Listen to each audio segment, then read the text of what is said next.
Traveling is stressful. Traveling to a whole different country is a different beast. There's language barriers, different currencies. It's just a completely different culture. You want to be prepared. I just got back from 2 weeks in Italy and I'm prepared to give you the lowdown on everything. Tips and tricks, what to order in the restaurants, how the fashion changes from city to city. So if you're planning a trip abroad or if you're just curious, sit back and grab a notebook because class is in session. Let's start with the easiest and most fun topic, which is food and drink. First of all, coffee culture is huge over there. There's cafes on every corner. There's espresso machines in every single hotel room.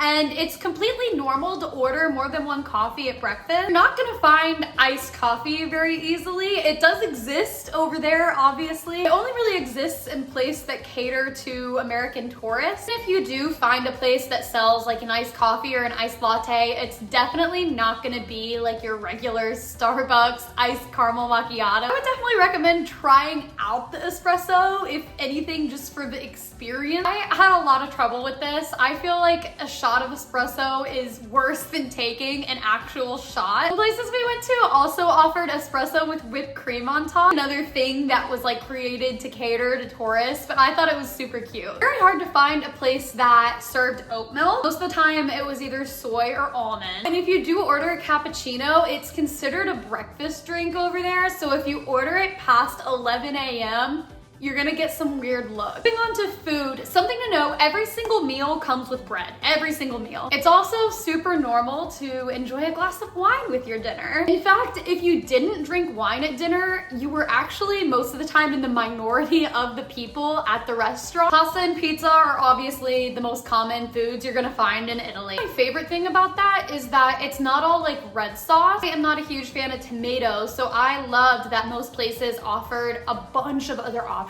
for white sauce or pesto sauce. Big news for the picky eaters out there, just trust me. If you're deciding whether or not to eat somewhere and they have pictures of the food on the menu, this is generally advised against. Best places to eat are always the places that don't have pictures on the menu because that's how you know they're not a tourist trap. Food costs about the same as it does in America, even with the exchange rate. Only thing that's significantly cheaper is alcohol. Most of the places we went, you could get a bottle of wine for like 30 euros, or you could get a glass of wine for like 6 to 8 euros, which is crazy. The main reason it feels like you're paying less, I would say, when you go out to eat in Italy is because you don't tip. Also, no matter where you are, you can leave your plates and your utensils and your silverware on the table when you're done with the meal. You know how sometimes in the States you'll go to a place and when you're done eating, they'll have you like take up your plate and put it somewhere? There's none of that there. Payment for anything is super easy. Whether you're at a restaurant or at a store, pretty much everywhere has tap to pay. For some reason they don't, they will almost always take card. I actually didn't take out a single euro the whole time I was in Italy. I don't know that I would advise that you do that, but it worked for me. There was only one time I found myself in a situation where I needed euros and I didn't have any, and that's when I was at a train station and I really had to use the restroom. In order to use the restroom at the train station, you have to pay in coins. There's a few places in Europe that are like that. You have to pay to pee, which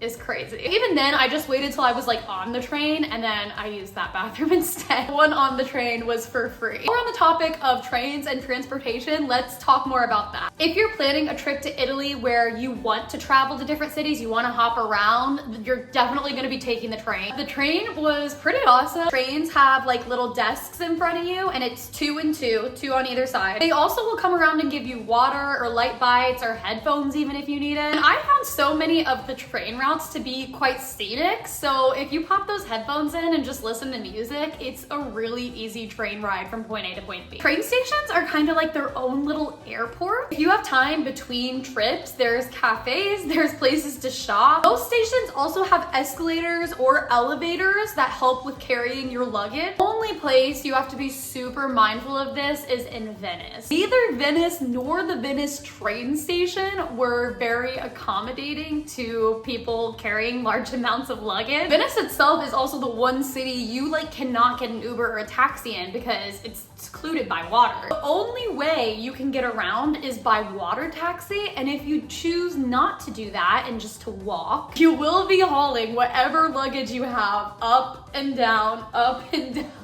so many different bridges and flights of stairs. Just something to keep in mind, something to be mindful of. Apart from Venice, other cities like Rome or Lake Como were much easier to get luggage around in. Uber also does work in Italy, but I would recommend downloading the Free Now app instead. This is their version of Uber, and it's much cheaper, and there's always way more Free Nows available than there is Ubers. Hotels will also offer to call you taxis to get you to wherever you're going next. I highly recommend you use this when you can, because a hotel calling a taxi is gonna be way more efficient than you calling a taxi from the hotel. And the hotel will also transfer your luggage into the car. That's another thing that they do in Europe that I don't really think they do as much here in America. Second you check into a hotel, someone takes care of your luggage for you. Like, it is no longer your problem. While you are checking in, they grab your luggage and they take it up to the room. They also have someone bring it down from the room whenever you're checking out. Seriously, so nice, especially if you're coming from the train station where you've been dragging your luggage around all day. The hotel staff everywhere were incredible. I don't know if it was just the places we're staying or if that's just a thing over there. They will take care of anything you need. They'll give you restaurant recommendations. It was such a breath of fresh air because I feel like so many hotels here don't really do that. As far as things to do in each city, Venice is gonna be the city you wanna just get lost in. The only major thing to do there is a gondola ride around the canal. Alleyways and bridges are so beautiful, and it also feels really safe there. As an American, I thought Venice was so gorgeous. It looked like a movie set. Rome was probably my favorite city in Italy because it was so walkable. I keep saying Rome is for the city girl. A lot of people say it's too touristy, and to that, I completely agree. I think the beauty in Rome aren't the parts that are overpopulated by tourists. Rome has some beautiful, like breathtaking museums to explore. They are all very crowded, so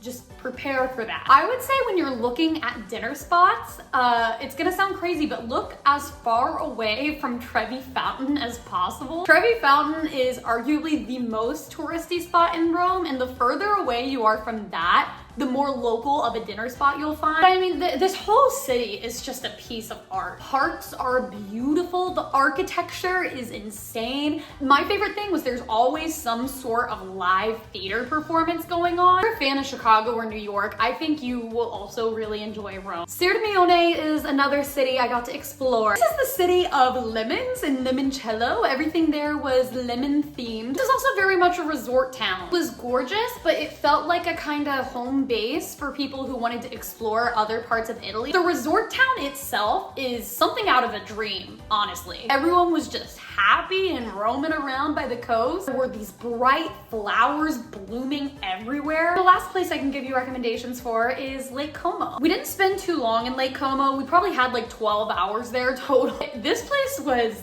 surreal. If you take a train to this city, I highly encourage you to look out the window the whole way there. The mountains and the lake just look like a painting. It's any girl's like dream wedding backdrop. Do you get a chance to explore Lake Como and you only have like so much time there, definitely make sure you check out the botanical garden. This is where the best photo ops are. What we did was we went like when it was about to close and everyone was kind of leaving, and we got some great pictures. Finally, let's talk about the fashion. Oh, Europeans are stylish. We know this. For my 2 weeks abroad, I did not pack any shorts. I packed one pair of jeans. The rest were flowy dresses, skirts, and linens. The color white is huge. White linen is something that you will see a lot no matter what city you're in. Shoes were either sandals or white tennis shoes. Girls, I would say what I saw the most were long flowy dresses, and for guys, it had to be white button-ups. It changed though from city to city a little bit, so let's talk about that. Venice is more summery, lighter clothes kind of a vibe. This is where you can get away with like jean shorts and a tube top. You can get away with looking pretty American here. I mean, the only reason you can get away with it is because it's so hot. Venice was also more cream colors than whites, which is interesting. I wore this cream matching set on my first night there, and I think it was